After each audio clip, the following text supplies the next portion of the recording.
असां वटि हिते पाणी आहे कोन। असांजो ॻोठ तक़रीबन सॼो ॻोठ असांजो हिन बीमारी में मुब्तला हुआ।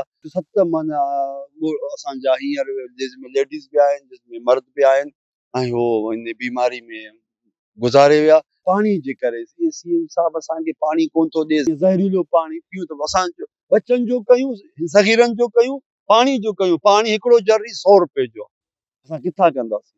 असीं गुज़ारिश करे करे थकिजी पिया आहियूं।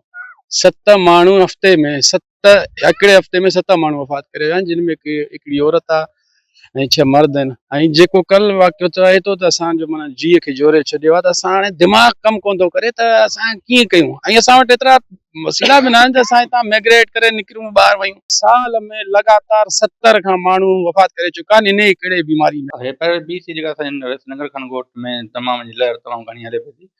ऐं असांजे जेका PPCI तरफ़ खां ऐं प्लस जेको आहे DHO तरफ़ खां जेके स्क्रीनिंग थी चुकियूं आहिनि, उहे 2 मरहल थियूं आहिनि अलॻि अलॻि सां। उन में जेके C केस असांजा पॉज़िटिव आया उहे तक़रीबन 24 जो क़रीब हुया। ऐं हेपेटाइटिस B जेके हुई उहा तक़रीबन 60 जे लॻभॻि हुई। ऐं उनजो जेको इलाजु जेको हो असांजे सेवन अस्पताल में उते उनजो हलंदड़। ऐं जेके लहर हली आहे ऐं वेझनि में जेके हींअर एक्सपायरी थी आहे, उन में हेपेटाइटिस C जा केस जेके पॉज़िटिव हुया उन में उहे आहिनि, केस उहे मौजूदु आहिनि। काफ़ी जेके रीज़न आहिनि उहे मोस्टली जेको असां वटि हूंदो आहे त ब्लड ट्रांसफर थींदो आहे, टेस्टिंग थींदी आहे, उन में जेको उनजी नीडलूं हूंदियूं आहिनि उहे प्रॉपर सही समय न थींदियूं आहिनि।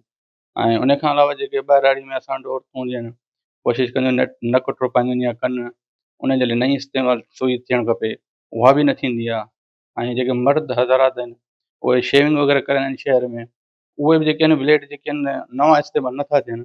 उनजो मेन रीज़न तक़रीबन इहो ई हूंदो आहे।